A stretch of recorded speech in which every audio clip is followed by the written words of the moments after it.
Hello and namaste friends, welcome back to my channel बरेबाल Rashmi. So friends, आज जो video लेकर आई हूँ वो टिप्स और ट्रिक्स से भरी हुई है। अपने घर में हम छोटी छोटी बातों का ध्यान करके कैसे अपने टाइम को बचा सकते हैं, पैसे बचा सकते हैं। तो चलिए बिना देरी के आज की वीडियो को स्टार्ट करते हैं। और हाँ, यदि आप पहली बार मेरे चैनल पर आए हैं या पहली बार मेरी वीडियो को देख रहे हैं तो प्लीज़ चैनल को सब्सक्राइब जरूर कर लीजिए। वीडियो ज़्यादा पसंद आए तो इस वीडियो को लाइक कीजिए, ज़्यादा से ज़्यादा शेयर कीजिए।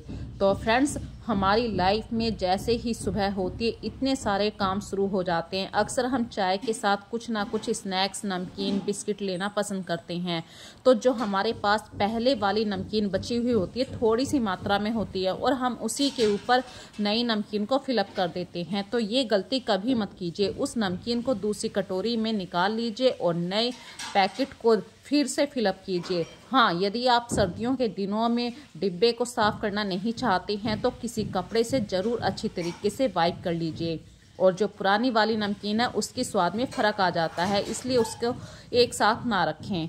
इसी तरीके से हमारे घर में ऐसे अनचाहे कितने सारे कॉर्नर होते हैं, स्पेस होते हैं जहाँ पे हम डेली तो डस्टिंग करते हैं, लेकिन फिर भी उसी एरिया पे इतने छोटे छोटे से रोए होते हैं, जाले लग जाते हैं जो हमें अपनी छोटी छोटी सी आंखों से नहीं दिखाई देते हैं। जब हम ध्यान से देखा करते हैं जब पता चलता है यहाँ पे जाला लग चुका है। तो ये देखिए, ये की स्टैंड है एक, और इसके आसपास का एरिया अच्छी तरीके से मैं साफ़ करती हूँ, लेकिन ये जो की के थोड़े से वर्ड हैं KEY, इनके अंदर छोटे छोटे से जाले लग गए हैं। तो ये ऐसी बातें होती हैं जिनसे आपका साफ़ सुथरा घर भी अनटाइडी लगता है। अगला टिप्स आप लोगों के साथ शेयर कर रही हूँ। देखिए, सर्दियों के दिनों में रोज़ रोज़ तो कालीन को झाड़ के उठाया नहीं जाता है। हाँ, हफ्ते में ज़रूर झाड़ दिया जाता है, पर डेली टू डेली आप एक डस्टर की हेल्प से कालीन को अच्छी तरीके से साफ़ कर सकते हैं। यदि आपके पास इस तरीके का डस्टर नहीं है तो जो सीख झाड़ू होती है, सीख झाड़ू से भी आप कालीन को अच्छी तरीके से साफ़ कर सकते हैं।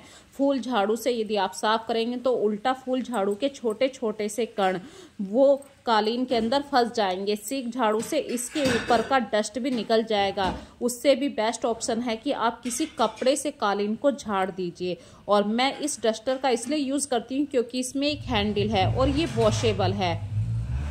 ऑलमोस्ट मेरे घर में डस्टिंग हमेशा होती ही रहती है, क्योंकि जब आपका घर काफ़ी बड़ा होता है और आप डेली ही कुछ ना कुछ काम करते हैं तो ऐसा हो जाता है कि जिस काम को आपने पहले 10 दिन पहले साफ़ किया था उस दिन उस जगह को साफ़ करने के लिए आपको फिर से वही 10 दिन लग जाते हैं, क्योंकि इतने सारे 2-3 कमरे होते हैं, किचन भी होते हैं, पूरा दिन सर्दियों में छोटा सा होता है। तो देखिए, 10 दिन पहले मैंने इस विंडो की इस जाली को साफ़ किया था और 10 दिन के अंदर ही फिर से छोटे छोटे से जाले यहाँ पे लग गए हैं। तो इस डस्टर की हेल्प से मैं इस खिड़की के सारे जालों को साफ़ कर रही हूँ। और जिस दिन मुझे ये सारे काम करने होते हैं उस दिन इस डस्टर की हालत बुरी हो जाती है, तो आज सोचा इस डस्टर को अच्छी तरीके से धो भी दूंगी। तो ये देखिए, वाइट कलर का बिल्कुल डस्टर, इस पे अच्छी तरीके से आपको दिखाई भी दे रही होगी कितनी सारी डस्ट आपके घर में आती है, जो आपको ऐसे नहीं पता चलेगा, लेकिन साफ़ करेंगे जब पता चलता है कि हाँ हमारे घर में डस्ट है।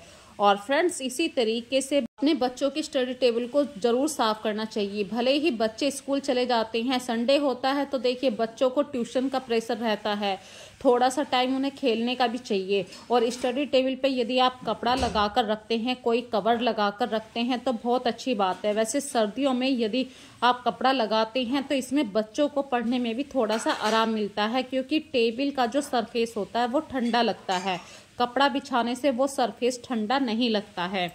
और जब आप अपने बच्चों की टाइम टू टाइम कॉपियों को चेक भी कर लेते हैं, इससे आपको भी आइडिया मिल जाता है कि हमारे बच्चों की स्टडी कैसी चल रही है, क्योंकि अदरवाइज़ तो आप घर के कामों में ज़्यादा व्यस्त रहते हैं।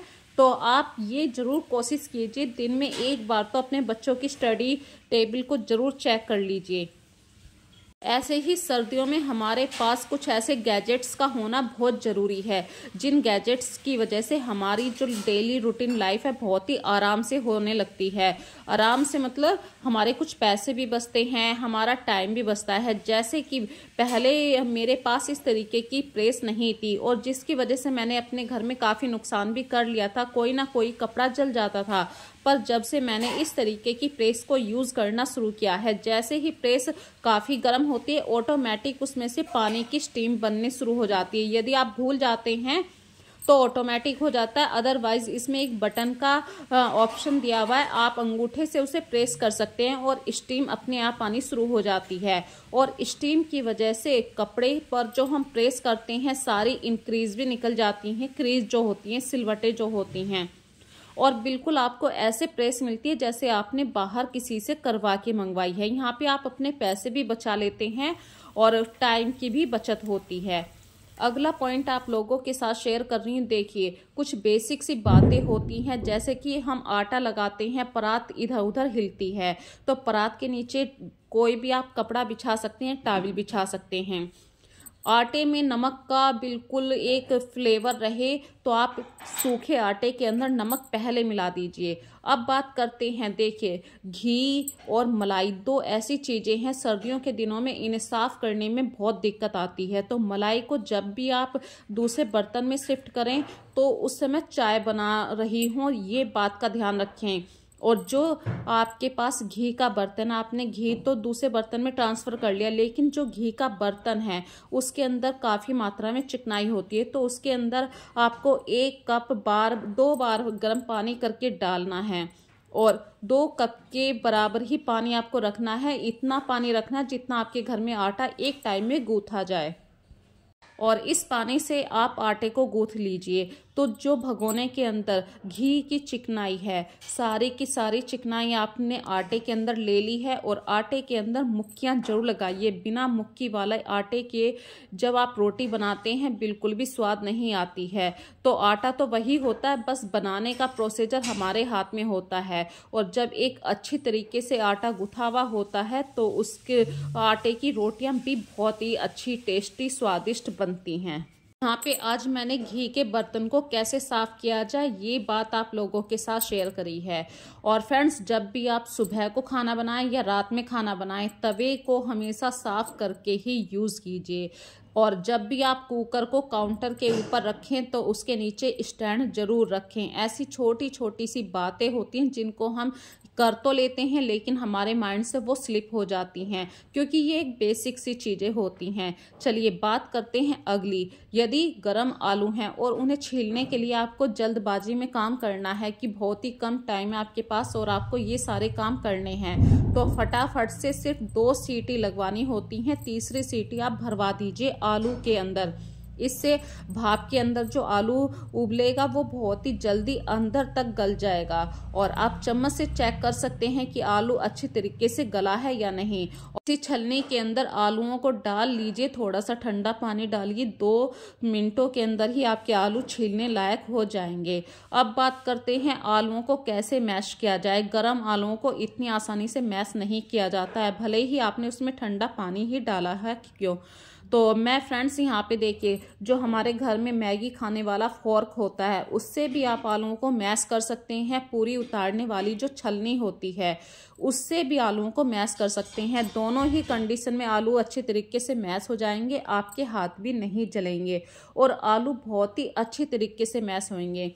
यदि आप आलू के पराठे बना रहे हैं या कचौड़ी बना रहे हैं तो याद रखिए कभी भी जो सर्दियों का नया आलू होता है उसे यूज़ मत कीजिए। चिप्स सोना क्वालिटी का आलू होता है, उस क्वालिटी के आलू का आप पराठा बनाएं या कचौड़ी बनाएं, क्योंकि इस क्वालिटी का जो आलू होता है वो बिल्कुल अच्छी तरीके से ड्राई होता है। जब हम पराठा या पूरी बनाते हैं तो हमारा पराठा या पूरी फटती नहीं है।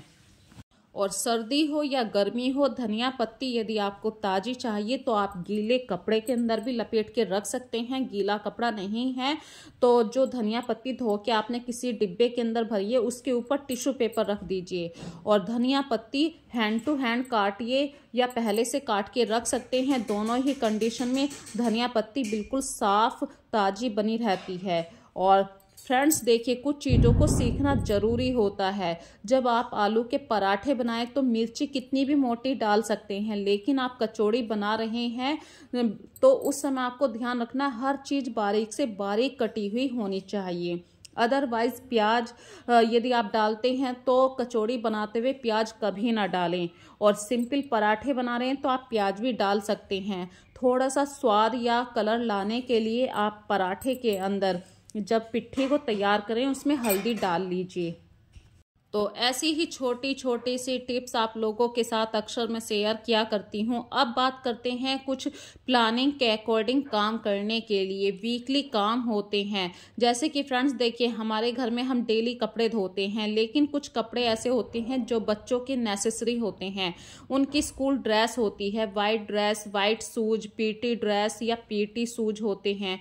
तो बच्चों के जो पीटी या वॉकिंग वाले हमारे शूज होते हैं, तो मैं इन्हें वीक में एक बार जरूर धोती हूँ। जैसे कि वेडनेसडे और सैटरडे को मेरे बेटे की वाइट शूज रहते हैं। तो ड्रेस तो देखिए ऑलमोस्ट आप डेली ही धोते हैं, लेकिन शूज को मैं वीक में एक बार जरूर धोती हूँ, क्योंकि शूज रोज रोज नहीं धोए जा सकते हैं। और वाइट शूज बहुत जल्दी गंदे भी हो जाते हैं, और हमारे पैरों से जो बदबू आती है वो इसी कारण आती है कि हम शूज को नहीं धोते हैं। सॉक्स तो धुले हुए पहन लेते हैं, लेकिन शूज को नहीं धोते हैं। और जैसे कि वेडनेसडे को बच्चों ने ड्रेस पहनी है, वाइट शूज इस्तेमाल करे हैं, तो मैं थर्सडे को जरूर धो देती हूँ।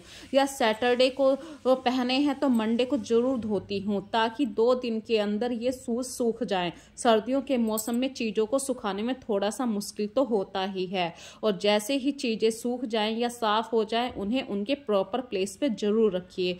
इससे सामान ऑर्गेनाइज भी रहता है।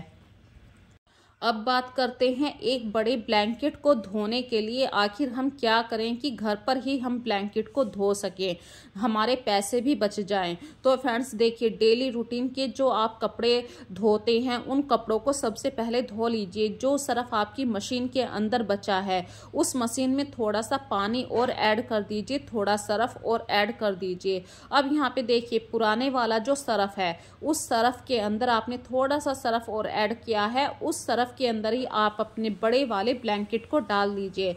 अब आपकी मशीन ऑटो सेमी नहीं है तो आप इसके अंदर हाथ से, मतलब बी केयरफुल, यहाँ पे आपको बहुत ही ध्यान से रखना है कि अपने हाथ पैर बिल्कुल सूखे रखने हैं। सूखी चप्पलों को आपको यूज़ करना है, अदरवाइज कभी कभी मशीन में मतलब ऐसे करंट की शिकायत भी होती है। वैसे मेरी मशीन में ऐसा कुछ भी नहीं है, मैं सूखे बिल्कुल पाँव लेकर ही मशीन में काम कर रही हूँ। और दोनों हाथों से या एक हाथ से मशीन को थोड़ा सा ऐसे कंबल को घुमा देते हैं ताकि मोटर पे लोड ना पड़े। और ड्रायर के अंदर ही मैंने इस कंबल को सुखा दिया था, क्योंकि ये ब्लैंकेट ज़्यादा बड़ा नहीं था, मशीन के अंदर आराम से धुल गया था। इस तरीके के जो ब्लैंकेट हल्के वाले होते हैं, आप इन्हें सर्दियों में अपने रात में सोते हुए बेड के ऊपर भी बिछा सकते हैं। और जब चीज़ें साफ रहती हैं तो आपके घर में हाइजीन की हैबिट भी मेंटेन रहती है।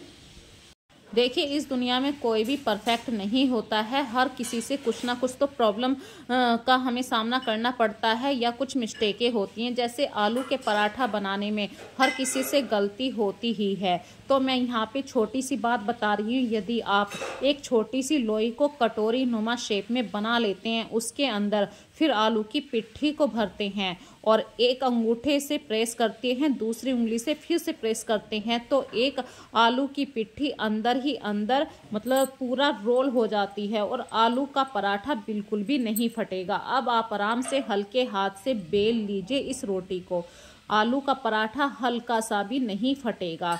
ये देखिए, एक छोटी सी कटोरी नुमा आपको रोटी अपने हाथ से ही बना लेनी है और अंगूठे की हेल्प से इस आटे को और पिट्ठी को एक के ऊपर एक इस तरीके से दबाते रहिए। सारी आलू की पिट्ठी अंदर रोटी के अंदर आ जाएगी और हल्के हाथ से फिर से बेल दीजिए। तो इस तरीके के पराठे बहुत ही स्वादिष्ट होते हैं। यदि आपसे नहीं बनते तो 2 छोटी छोटी सी रोटी बेल लीजिए और फिर से आलू की पिट्ठी भरिए, ऊपर से दूसरी जो रोटी आपने बेली थी उसके ऊपर डाल के अच्छी तरीके से दबा के फिर भी आप आलू का पराठा बना सकते हैं। और सर्दियों में तो देखिए, मैं एक और बात कहूँगी कि एक दिन में एक चीज़ नहीं आती है, काफ़ी लंबा समय लग जाता है रोटी बनाने में। तो ये बात थी रोटी की। अगली बात करती हूँ आप लोगों के साथ कुछ ऐसी बात अक्सर आपने सर्दियों में देखा होगा, जो ब्लैक कलर के हमारे या डार्क शेड के कपड़े होते हैं। सर्दियों में इन कपड़ों को आप कितना भी ध्यान से धो लीजिए, इनके ऊपर एक वाइट कलर का रोया हर काले कपड़े के ऊपर आ जाता है। आखिर ये प्रॉब्लम कैसे आती है? तो फ्रेंड्स, इस प्रॉब्लम से बचने के लिए जब भी आप मशीन में कपड़े डालें, कभी भी वाइट और ब्लैक कपड़ों को एक साथ मत डालिए। ब्लैक कलर के कपड़े हैं तो आप सारे ब्लैक कलर के कपड़ों को ही डालिए। अदरवाइज यदि आपने एक भी वाइट कलर का कपड़ा डाल दिया तो वाइट कलर के कपड़े का जो रेशा होगा वो ब्लैक कलर के कपड़ों पे चिपक जाएगा। उसी की वजह से आपको लगता है कि हमारे कपड़ों पे ये वाइट कलर का रेशा कैसे आ गया। फाइनल एक और लास्ट चलते चलते हुए आप लोगों के साथ ट्रिक शेयर कर रही हूँ। अक्सर हम कपड़ों को फोल्ड तो करते हैं और ऐसे ही फोल्ड करके रख देते हैं, जिसकी वजह से यदि किसी बच्चे ने कपड़ों की तह से कोई कपड़ा निकाला है, हमारे कपड़ों की तह खुल जाती है।